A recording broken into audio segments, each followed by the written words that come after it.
I snapped 3 of the school bully's ribs. I did it because he tore up the only photo I had left of my dead mother, right in front of everyone. As they loaded him onto the stretcher, he was still screaming threats. "My dad is coming. You're dead meat. I'm going to make sure you rot in jail." Moments later, a Rolls-Royce smashed through the school's security gate. A middle-aged man with a terrifying aura stepped out, looking ready to kill. He announced to anyone within earshot that he was going to break the hands of whoever hurt his son. That was, until he stormed into the office and saw me, covered in blood. I stared at the watch on his wrist. It was the startup capital my mother had given him years ago after selling every last heirloom she owned. "Dad," I smiled, though I knew it looked more like a grimace. "You're still wearing that watch." The crack of fracturing ribs had been sharp, cutting through the noise of the crowded hallway. Bryce Sterling's arrogant face twisted instantly, his agonized howls piercing everyone's eardrums. I let go of his collar, letting him drop like a sack of garbage. From his grasp, the shredded pieces of the photograph drifted down like broken butterflies. It was the only keepsake my mom had left me. The red haze in my vision threatened to take over completely. Every string of rationality in my mind had snapped. The screams and gasps around me felt like they were coming from another dimension. I couldn't hear them. I just stared at the debris on the floor. "Psycho. You absolute psycho." Bryce twitched on the floor, cursing between screams of pain. "My dad is here. You're dead. I'll make sure you spend the rest of your life in a cell." I ignored him. I bent down, my hands trembling, and began picking up the pieces one by one. The blood on my fingertips came from where I'd scraped my knuckles against the wall while smashing him. The blood mixed with the dust on the photo, blurring my mother's gentle smile. Soon, paramedics and teachers rushed in, turning the hallway into chaos. Bryce was hoisted onto a stretcher, still glaring at me with venomous eyes, still shouting threats. In the nurse's office, the air was suffocatingly still. The sharp scent of antiseptic burned my nose, mixing with the metallic tang of blood on my clothes. "Harper Vance, how could you be so vicious?" The dean of students was practically spitting in my face. "No matter what Bryce did, you can't put a student in the hospital. This is assault." My homeroom teacher looked heartbroken. "A girl, acting this violent? You're a disgrace to this school." Their accusations hit me like hammer blows, one after another, pounding against my frayed nerves. I didn't say a word. I kept my head down, my eyes fixed on the jagged scraps in my palm that would never fit back together perfectly. My world had shrunk down to these pieces. I didn't care about their blame, the suspension, or even if I went to jail. I only knew that my one connection to her was gone. I don't know how much time passed before a piercing engine roar cut through the air, getting closer. Then came a loud crash, as if a barrier had been violently breached. Screams erupted from the students outside the window. "Oh my God, a Rolls-Royce. It just rammed the school gate. It's Bryce's dad." The office door was thrown open. A middle-aged man in a bespoke suit stormed in, flanked by a group of bodyguards in black. He radiated a terrifying, violent energy. This was Richard Sterling. "Where's my son? Which blind idiot dared to touch my son?" His voice was booming and authoritative, carrying a pressure that brooked no argument. The dean immediately stepped forward, bowing and scraping. "Mr. Sterling, please calm down. Bryce has already been sent to the hospital. His life isn't in danger." "Isn't in danger?" Richard's eyes widened, murderous rage flaring. "I haven't touched a hair on that boy's head his entire life. And today, someone at school breaks his bones? I'm telling you now, I don't care who it is. I'm going to break their hands." His gaze swept the room like a hawk, finally landing on me. On my blood-streaked, bruised face, time seemed to freeze. The apocalyptic rage on Richard's face solidified instantly. His pupils contracted. Shock, disbelief, and a flicker of panic flashed across his well-maintained features. I was looking at him, too. Looking at that face, so familiar yet so strange. Looking at the Patek Philippe glinting on his wrist. I recognized that watch. My mother had sold all the jewelry my grandmother left her to scrape together the money for it. She called it his startup capital. She said a man making his way in the world needed a good watch to command respect. He had used that watch to command respect, sure, but he had never come back to look at us again. I twitched the corner of my mouth. A smile uglier than crying bloomed on my face. Blood and tears mixed together, tasting salty and bitter. "Dad," I whispered, my voice so raspy it didn't sound like mine. "You're still wearing that watch." Boom. Richard's face went white as a sheet.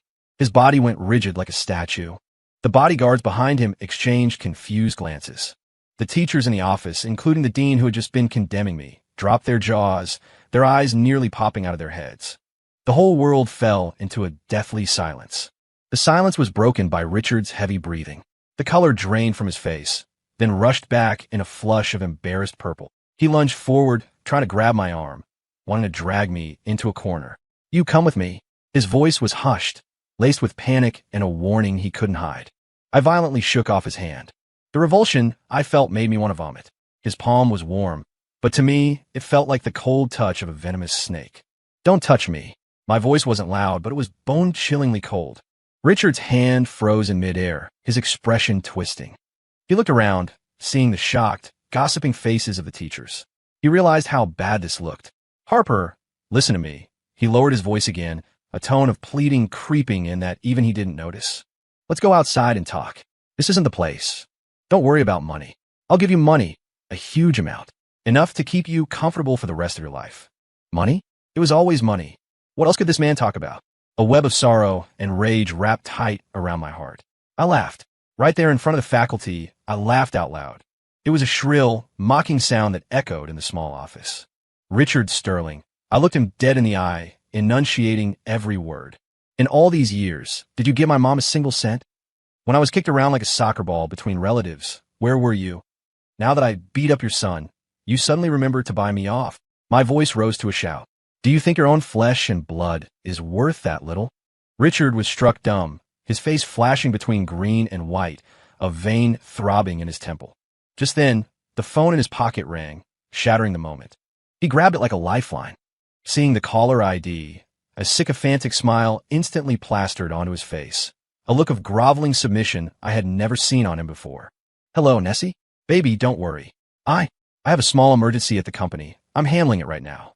I'll be at the hospital to see Bryce as soon as I'm done." He turned as he spoke, trying to walk out, try to escape this suffocating purgatory. Nessie? Bryce? Such intimate nicknames. So, in his other family, this is the good husband and father he plays. A surge of nausea hit the top of my skull. I lunged forward before he could react and snatched the phone from his hand. "What are you doing?" Richard shouted, a mix of shock and rage, reaching to grab it back. I dodged sideways, held the phone in my ear, and spoke to the woman on the other end in the clearest, calmest voice I could muster. "Hello, Mrs. Sterling. This is Richard's biological daughter, Harper Vance. I just beat up your son." On the other end of the line, there was a few seconds of dead silence. Then, a scream pierced the receiver. "Ah, Richard, you liar." Richard's face went completely black. All his pretenses, all his dignity were shredded in that instant. The last shred of reason in his eyes was consumed by fury. He raised his hand and swung a vicious slap toward my face. "You little mistake." I didn't dodge. I just looked at him coldly. I watched the face of the man who gave me life twist into something hideous. The slap was intercepted inches from my cheek. It was the dean. He was gripping Richard's wrist tightly, panic written all over his face. "Mr. Sterling, calm down. Calm down. Let's talk about this. You can't hit a student in school." Richard's hand trembled violently in the air, his chest heaving. He wanted to break free, but several male teachers held him back. He looked at me, and his eyes weren't looking at a daughter anymore. He was looking at an enemy who had destroyed his peace. I knew then that the last thin thread of blood connection between us had snapped completely. Less than 20 minutes later, another luxury car sped up and screeched to a halt below the office. A woman in a Chanel suit with exquisite makeup stormed in like a hurricane, trailed by a man in gold-rimmed glasses who looked like a lawyer. This was Vanessa Sterling, Bryce's mother, Richard's current wife. The moment she walked in, a hand with bright red fingernails pointed straight at my nose. Her voice was sharp enough to cut glass. "You the bastard child?" Her gaze scraped over me like a knife, full of contempt and loathing. "Look at you, you pathetic little pauper. I don't know what gutter you crawled out of, but you dare touch my son? Who gave you the nerve?" Richard's expression shifted. He rushed to support her. "Nessie, don't get worked up. Think of your health." Then, he turned and barked at me. "Apologize to your stepmother. You disrespectful brat. Have you no manners?" Watching him bow and scrape to that woman while screaming at me was the height of irony. This was my biological father, an adult baby who would trample his own daughter for wealth and status. Vanessa didn't appreciate it. She shook off Richard's hand and pointed a finger at the dean. "I don't care who she is. Today, your school must expel her immediately, and she needs to get on her knees and apologize to my son." "Kneel and apologize?" I laughed out loud, like I'd heard the world's funniest joke. What else? Vanessa lifted her chin, her face twisted with cruelty. You put my son in the hospital, and you think you're walking out of here? I'm telling you, if you don't kneel today, I'll make sure you go to prison. The Sterling family lawyers aren't for show. I met her gaze without flinching and stated the facts calmly. Your son tore up my mother's memorial photo first. The air in the office solidified again. The teachers looked surprised. Richard's expression stiffened for a second. His eyes darted away, avoiding mine. Vanessa paused, then screeched, "It's just a damn photo. What's the big deal?" So he ripped it. Just print another one. My son is lying in a hospital bed with 3 broken ribs. Do you have any idea how serious that is? Just a photo? Richard chimed in almost simultaneously, using a dismissive, impatient tone. She's right, Harper. Why would you beat your brother so badly over a picture? He's young. He doesn't know better. You're the older sister. Shouldn't you be the bigger person? Boom. That sentence exploded in my brain. All my calm, all my armor crumbled. Blood rushed to my extremities, and my body shook with absolute rage. That wasn't just a photo. That was the only trace my mom left in this world. It was my only comfort during countless freezing nights in foster homes. And now my biological father, breezily said it was just a photo. I stared at him, the hatred in my eyes practically solidifying. Fine. I squeezed the word through my teeth, my voice terrifyingly quiet. You want an apology? Sure. I looked at them, enunciating every syllable. Have Bryce go to my mother's grave, get on his knees, and beg until she forgives him. Otherwise, no deal. The moment my words landed, Vanessa exploded. You're dreaming. Who do you think you are, telling my son to kneel to a dead woman? She screamed, looking ready to lunge and claw my eyes out. Richard held her back, his face livid as he glared at me. Harper Vance, don't push your luck. Push my luck. I countered. My mother's memorial photo was shredded. You people are calling me a bastard to my face, and just because my brother is in the hospital, I'm a villain? Richard, is your heart located in your wallet? Negotiations had officially broken down. Vanessa's lawyer stepped forward, his voice robotic. Ms. Vance, given the severe bodily harm caused to the victim, we are officially notifying you that we will be pressing charges for assault and battery. We have the hospital reports and evidence ready. Expect a subpoena. His cold tone suggested my conviction was already a done deal. Richard tried to play the hypocritical peacemaker from the sidelines. Harper, look, making a scene helps no one. Just apologize to Vanessa and your brother, and we can discuss the rest later. Dad is doing this for your own good. For my own good? I sneered. For my good means kneeling to the person who desecrated my mother's memory? For my good means teaming up with outsiders to corner me. Watching them play good cop/bad cop so seamlessly was nauseating. They had the numbers, the money, and the power. They thought they had eaten this powerless orphan girl alive. Unfortunately, they miscalculated. I wasn't the little girl crying over a photo in the dark anymore. I slowly pulled my phone from my pocket. In front of everyone, I pressed play. A clear recording blasted from a speaker. It was Bryce's arrogant voice. Your mom's been dead for ages. Why keep a dead person's photo? It's a waste of space. I bet you're just an unwanted bastard, just like your dead ghost of a mother. Then, the sound of paper ripping, and my suppressed roar of anger, followed by the scuffle and Bryce's screams. The recording was short, but it reconstructed the entire event perfectly. He threw the insults first. He desecrated the photo first. The entire fuse was lit by him. In the office, the teachers began to whisper, their looks toward Richard and Vanessa changing. The dean's face looked like a spilled paint palette. Richard and Vanessa's expressions shifted from triumphant to shocked, then to panicked. Especially Vanessa, her face, caked in expensive foundation, twisted with rage and embarrassment. Her lawyer frowned. Clearly, this recording introduced a variable that threatened their guaranteed victory. I stopped the recording. The phone felt hot in my palm from how hard I was gripping it. I looked up, meeting their stunned gazes, the corner of my mouth hooking up in a cold arc. Assault and battery, who ends up in a juvenile detention center first, is still up for debate. The recording changed the nature of everything. Schools care most about reputation. A bullying incident involving hate speech is far more serious than a simple student brawl, especially when the bully is the city's most famous rich kid. The dean immediately switched masks and started trying to smooth things over. After hours of mediation, the school finally gave a verdict that punished both sides. Me, 1 major suspension. Bryce, 1 major suspension and a school-wide censure. Both parties would waive medical fees and legal action. For Richard and Vanessa, This result was a slap in the face. They wanted to ruin me, but instead, their son was branded with a school bully mark on his record. Vanessa was shaking with rage, but helpless. She spat out just you wait, and stormed off with her lawyer. Richard stayed behind. He cornered me in a quiet spot near the school gate. The setting sun stretched his shadow long across the ground, looking like a looming monster. He dropped the act. His face held only cold disgust and impatience.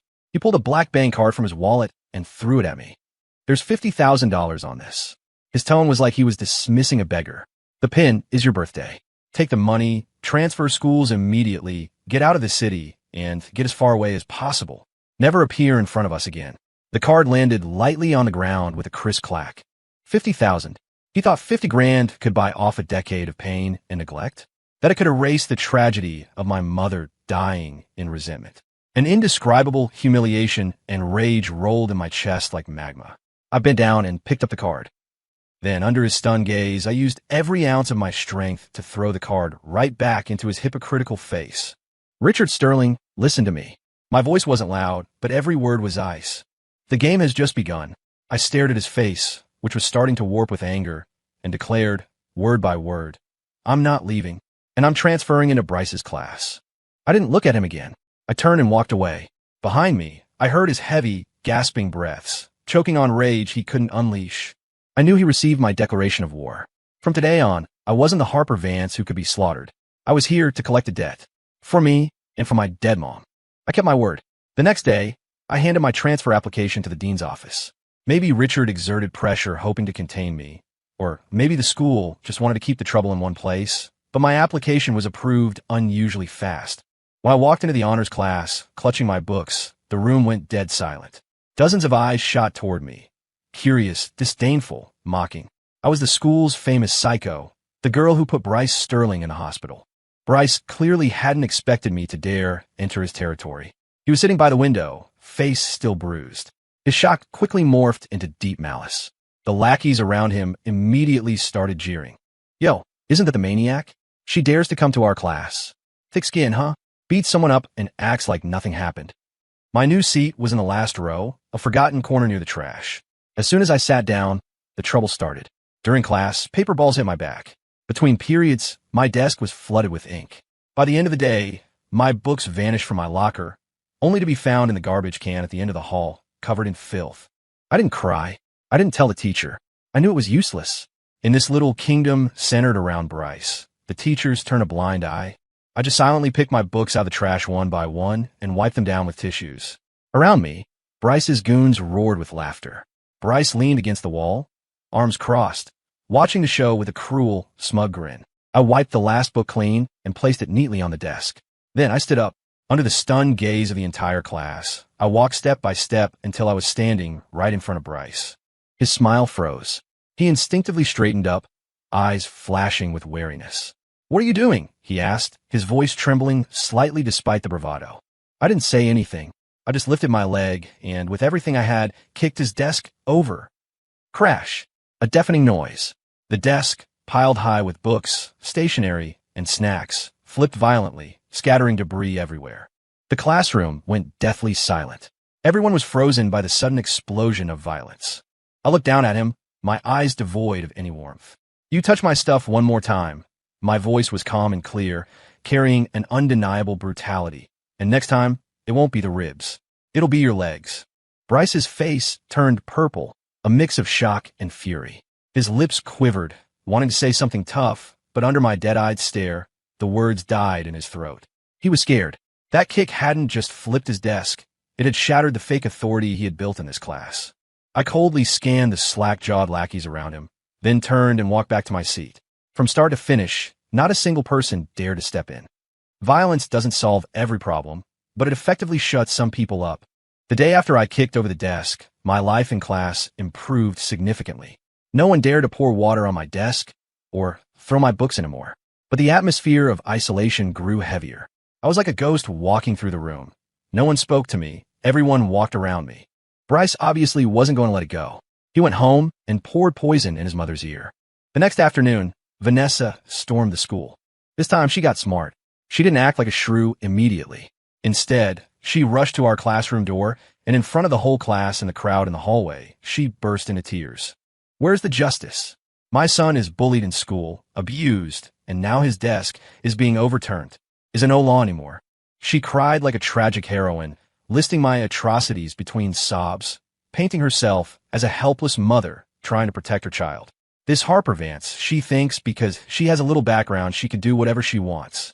My son is terrified to even look at her. He has PTSD. Why hasn't the school expelled a student like this? Do we have to wait until someone dies? She was an expert at manipulating emotions. The students who didn't know the truth started whispering and pointing at me. So she was bullying Bryce. She looks quiet, but I guess she's vicious. Poor Bryce. Public opinion instantly swung to her side.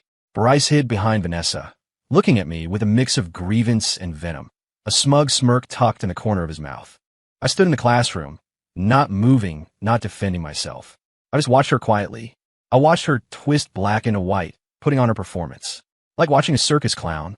Just as Vanessa's act reached its climax, screaming for the principal to come out and give her an explanation, a cold voice broke her monologue. Ma'am, you're lying. All eyes snapped to the source.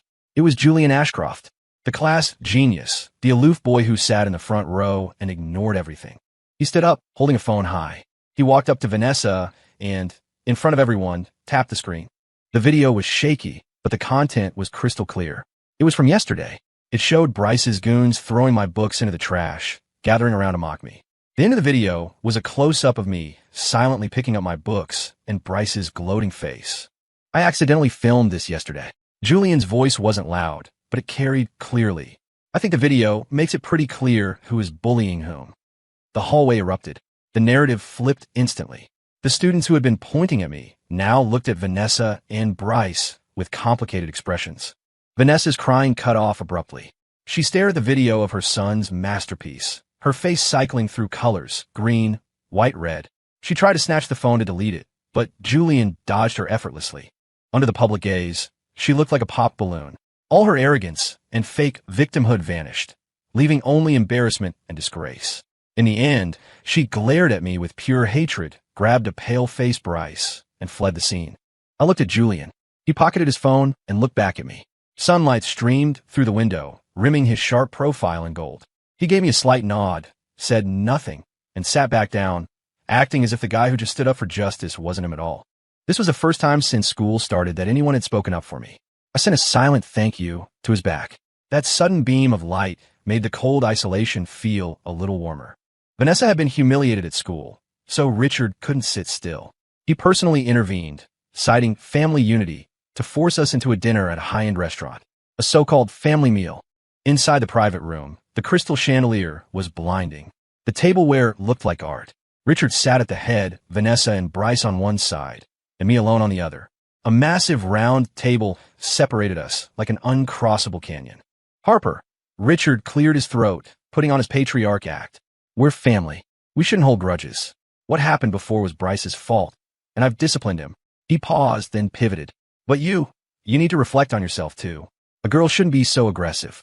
You need to learn gratitude and forgiveness. After all, we are family. Gratitude? I chewed on the word. It tasted absurd. Thank you for abandoning my mom and me. Or thank you for letting me bounce between foster homes for 10 years. Richard's face darkened. Vanessa immediately chimed in with her sarcastic tone. Oh, please. Richard is doing this for your own good. Giving you money, letting you live a good life, and you're still not satisfied? Some people are just ungrateful wolves you can never feed enough. Bryce buried his head in his phone, occasionally snorting, acting like none of this concerned him. Fake. Thoroughly fake. This dinner wasn't for reconciliation. It was a new round of moral kidnapping and psychological suppression. The anger in my chest ignited into an inferno. I stood up abruptly. Under their shocked gazes, I reached out, grabbed the corner of the heavy tablecloth, and with every ounce of strength I possessed, I yanked it. Crash! The table full of expensive dishes, soup, and wine flew into the air, accompanied by the ear-splitting sound of shattering porcelain. It all splashed directly onto Richard and Vanessa. Vanessa shrieked, her designer dress covered in grease and stains, looking utterly wretched. Richard froze, likely never dreaming I would do something so rebellious. I pointed at his nose, which was dripping with soup. The resentment and pain of a decade erupted. Family? You have a nerve to talk to me about family? My voice shook with adrenaline, but it was powerful. When my mom was sick and called you, begging you to visit her, where were you? When I was treated like a burden by relatives, kicked out in the middle of winter, almost freezing to death on the street, where were you? When people pointed at me and called me a bastard with no father, where were you, Dad? What right do you have to lecture me? What right do you have to demand my gratitude? Every question was a knife, stabbing straight into Richard's heart. He was struck speechless, his face going from shock to rage, and finally to ash gray. You unfilial daughter. He roared in humiliation, pointing a shaking finger at me. Unfilial? I gave a tragic smile. From the day you abandoned my mother, I didn't have a father. I dropped those words, ignored their pathetic state, and turned to walk out of the room. I shut the door on their screams and curses. This fake family dinner had collapsed completely, and the break between him and me was finally absolute. I felt an unprecedented lightness the moment I flipped that table. But I also realized that reactive fighting wasn't enough. I had to go on the offensive. I needed evidence that would bury them. My first lead was my mother's death. I had always thought it was illness, but Richard's reaction today made me suspicious. I went to Julian. After I poured out my suspicions, he was silent for a long time, then agreed to help. His family seemed to have connections. A few days later, he gave me several addresses. These are your mother's old neighbors and friends. Maybe they know something. I tracked them down one by one. Many had moved or refused to talk. Finally, in an old tenement building in the city, I found the woman who had been my mother's best friend. When she saw me, she froze for a long time, then her eyes reddened. You look just like her. Under my persistent questioning, she finally sighed and revealed a buried past. Your mom. She didn't die of illness. My whole body shook. Back then, your dad, Richard, hooked up with his current wife, a daughter from a rich family. They offered him investment money, but on the condition that he cut ties with your mom completely. Your mom refused to divorce at first. Richard came over every day to make a scene. Later, I don't know what method he used, but he forced her to sign the papers. A few days after signing, she fell from the balcony of your old apartment. The police called it an accidental fall. But us neighbors, we felt something was wrong. How could it be that coincidental? Divorce one day, accident the next. Later, Richard gave your grandmother's family a huge sum of money to stop them from investigating. They took the money and sent you to your uncle's and told everyone your mom died sick. Her words were like thunderclaps exploding my mind. Accidental fall? Hush money? My grandmother, whom I had loved, had participated in selling me out. My mother's death wasn't an accident. It was a conspiracy. I hadn't just been abandoned by my father. I had been sold by all my kin for cash. Grief and rage swept over me, spinning the world until I could barely stand.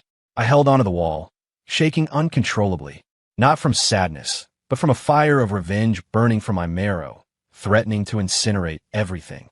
Richard, Vanessa, and those so-called relatives who took the money and kept their mouths shut. None of you will escape. I told Julian what I learned. He was quiet for a long time, then said, testimony isn't enough. We need hard evidence. With his tech support, we started a secret investigation. He used his skills to breach Richard's company intranet, looking for traces of asset transfers from back then. I worked on gathering external evidence, physical proof of the coercion, and evidence of his affair with Vanessa during the marriage. It was harder than I imagined, but we found crumbs. Records of Richard buying luxury cars and property for Vanessa while still married to my mom. A draft of the divorce agreement with Richard's threatening handwritten notes in the margins. The chain of evidence wasn't complete, but it was enough to make Richard sweat. I decided to rattle the cage. During a chance encounter with Bryce, I casually mentioned that I held stuff that could ruin your dad and my lovely stepmother. Bryce was stupid, but not deaf. He ran home in a panic and told Vanessa. That kicked the hornet's nest. Vanessa panicked. 2 days later, on my way home from school, 2 strange men blocked me in an alley. Little girl, hand over what you have, and nobody gets hurt. The leader sounded nasty. I was ready. The moment they grabbed for my bag, I activated the panic alarm in my pocket and hit record on my phone. I didn't surrender. I used the debris in the alley to stall them. When I was pushed to the ground and my bag was snatched, the sound of sirens approached. Julian had called the police. The men realized the setup and ran, dropping the bag, but ran right into the arriving officers. I went to the station with the video of the assault and my bag, which contained no real evidence. That night, a video titled "Wealthy Matriarch Hires Thugs to Rob Stepdaughter," along with an anonymous tip, was sent to every tabloid that loved high society scandals. The next day, Sterling Corp's stock dipped. The storm of public opinion was brewing. and I had fired the first shot. Things spiraled faster than I expected. Rich family feud, evil stepmother bullying, the fraudulent rise of a social climber. The headlines went viral. Richard's company took a massive hit. Stocks plummeted for days. Partners pulled out. He was desperate. Finally, he asked to meet. Same high-end restaurant. Same private room. But this time, no food. Just him. In just a few days, he looked 10 years older. Eyes sunken, face exhausted. He looked at me with a complex mix of anger and unwillingness, but mostly defeated resignation. Say it. What do you want? His voice was hoarse. I don't want anything, I said calmly. I know I wronged you and your mother. He took a deep breath, lowering his posture in front of me for the first time. I was wrong about the past. I admit it. He slid a document across the table. This is a transfer agreement for 10% of the company's shares and a check for $2 million. As long as you stop, destroy the evidence, and never mention the past again, this is all yours. 10%. $2 million. For him, this was bleeding out. I looked at his hypocritical face, still trying to solve everything with money, and I laughed. It was a laugh of pure contempt and sorrow. Richard, do you still think I'm doing this for money? I stood up, walked over, and looked down at him. I don't want a penny. I want you to go to my mother's grave. I stared into his eyes, enunciating every word. I want you to tell her exactly how you met Vanessa, how you forced Mom to divorce, how she died, everything. I want you to confess it all, right in front of her, and then get on your knees and beg. Richard's face turned iron gray, kneeling to a dead woman, airing his dirty laundry to the world. That was worse than killing him. It trampled on every ounce of dignity he had. Impossible. He practically roared. Is it? My smile turned icy. I turned toward the door, leaving him with one last sentence. Then tell it to the judge. I didn't give him another chance. I took everything Julian and I had gathered, the transfer records proving the affair, the coerced divorce draft, the video of Vanessa's hired thugs, the bank statement to the hush money paid to my grandmother, and compiled it into a massive expose. Then, with Julian's help, we posted it publicly via an untraceable overseas server. The article hit the internet like a nuclear bomb. Overnight, Richard's carefully crafted image of self-made success story and family man collapsed. Wife killer, fraud, black widow in a suit. The label stuck fast. His company's stock flatlined, heading for bankruptcy. Angry investors besieged his office building. To save themselves, Vanessa's family immediately cut ties, filed for divorce, and withdrew all capital. Abandoned by allies, reputation in tatters. He fell from the clouds straight into the mud. Finally, crushed by the public outcry and mental strain, Richard broke.